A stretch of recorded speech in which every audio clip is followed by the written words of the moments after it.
If you're looking for a place where kids can have fun while learning with a blend of adventure and family bonding, then I highly recommend this place to you.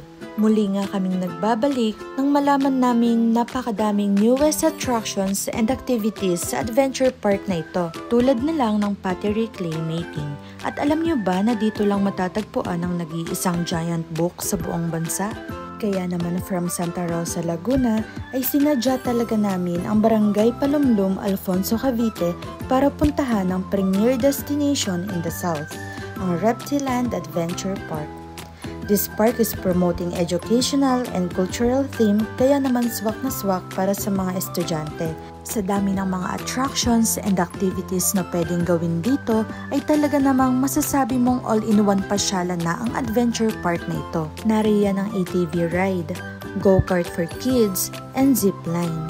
Bukod nga sa pinagmamalaki nilang giant book at pottery clay making, ay dito rin matatagpuan ang Mushroom Village at ang nag-iisang buko-style jacuzzi in the Philippines. For more details, kindly visit our Facebook page.